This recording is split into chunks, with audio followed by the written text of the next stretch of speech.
It's another quick look at the thriller from the NBA last night. LeBron versus Steph, living up to the hype and then some. Picking this up in the fourth quarter, the Lakers had overcome a big deficit. They had a 2-point lead, and there was LeBron heating up when his team needs him. Steph Curry can't do anything but applaud as he watches. But then Steph would come back in the game, and he could do plenty. Steph working around Dennis Schroeder. The floater is good. Steph would score 37. The Warriors had a 3-point lead. Then more drama here. LeBron James going up. Draymond Green taking him down. The poke in the eye here is really what did the most damage. They would review it. They call it a common foul. No flagrant there. LeBron would stay in the game and make the foul shot. Then here's the nice dish inside. Alex Caruso to Anthony Davis to give the Lakers a 2-point lead.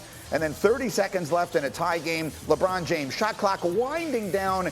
That three-pointer winds up being the difference. LeBron would score 22. Steph again with 37, but it's the Lakers who win it 103-100 and clinch the 7th seed along the way. And so here is PJ Carlesimo, who rejoins us here. And again, what can we say about that shot? I mean, there's LeBron, even on a night where he was struggling offensively, particularly in the first half, finishes only 7 of 17. But when they need him, he knocks in that big three.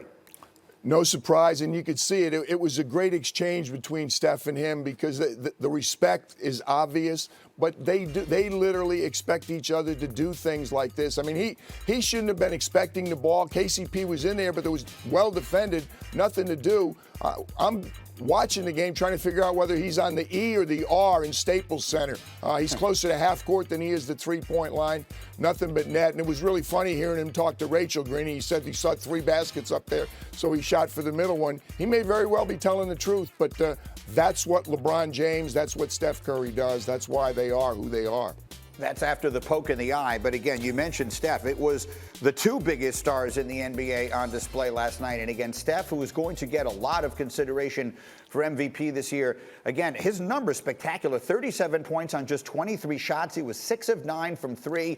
Anytime he found an inch, he knocked it down. How about the performance of Steph Curry last night? He was incredible because the defense he was facing was set up, and it really made him work. I mean, he had to work so hard to even get a shot off. It was difficult. The difference was in the first half when he passed the ball around, he had other teammates stepping up. There's Bazemore knocking down a shot. A lot of different people made threes for them in the first half, and that was important. Andrew Wiggins had an excellent game. JTA did a really good job.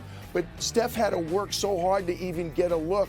He came back in. Everybody knew he didn't have that kind of help in the second half, but he was still able to manufacture shots. He had trouble getting the 3 off, so he had to put it on the floor and get to the rim, Greeny. He had a couple of these little runners over the big men, and he followed it. He's impossible to defend. His handle is so good. He and Kyrie Irving are so good when they go inside using the glass. They shoot it as high up on the backboard as they have to make the shot. That's such a difficult shot. He makes it look routine. He's been magnificent. Absolutely incredible. That game shouldn't be competitive. The Lakers have a lot more talent, but Steph made it competitive. So let's talk about where he sits right now. He goes home to take on Ja Morant in Memphis tomorrow night. Steph at 33, playing as hard as he did, 41 minutes on the floor last night, as hard as he has to work to get open. How do you see that game tomorrow night if the league is looking, everyone, I think, with no disrespect intended to Memphis, we want to see Steph Curry make it into the playoffs. How do you see tomorrow night? They've got their work cut out for them, I think, because of the front line. Taylor Jenkins has done an unbelievable job. Memphis is really good. Greeny, they lead the league in points in the paint. Points off turnovers, they're third. Second chance points, they're first. They beat you up inside. That's where it's going to really be a challenge, I think, for the Warriors, keeping them off the glass. Jonas Valanciunas was the difference in the game last night. Over 20 points, over 20 rebounds. And Ja Morant, obviously, they run the floor so well. You turn the ball over against them, forget about it. They are tough. This is going to be a very difficult game for the Warriors. They go into this series against Phoenix as the 7th seed, but by no means an underdog. You see it there. The Lakers are a significant favorite at Caesars Sportsbook by William Hill. Our stats and analytics tell us it's the first time in at least 30 years that the 7 seed has been favored over the 2 seed. And look who else is getting up with us this morning. PJ Carlesimo is here. Don't throw me any passes at this point, PJ. I've done all the playing that I can do. We talked about the Lakers' flaws there with Jay Will. Now let's talk about the strengths. What did you see from them in the second half that let them come back and win that game? I saw Laker defense, Greeny, and that was the difference. Last year, as spectacular as they were in the bubble, I think they oftentimes didn't get credit for being what they were, the best defensive team in the NBA. You didn't see it in the first half. You saw the rust. You saw the problems.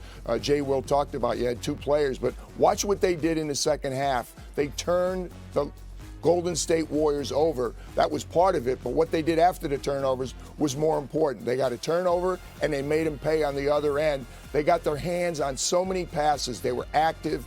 It seemed every time they got one, they got a good shot at the other end. Alex Caruso was fantastic with his passing, with his shot making, kept him in the game in the first half. And, Steve's there shaking his head. There's nothing you can do. His guys literally were having trouble making passes, running offense. In the first half, you had so many different Warriors knocking down threes, and it was the complimentary guys. In the second half, you didn't see that happening because of the defense. That was Laker defense. And so if you're Chris Paul and you're watching that last night and you're getting ready to take this two-seeded Phoenix team that almost got all the way to the one seed this year, put together such an unbelievable season, and this is the reward that you get for sitting at number 2. You get LeBron and the Lakers, who will be rested on Sunday. What do you think of that series looking ahead? Well, I think, first of all, if you're Chris Paul and Monty Williams, you show them the first half. You don't show them the second half. You say, here, this is what we can do. We can score against these guys. Chris Paul knows what to do.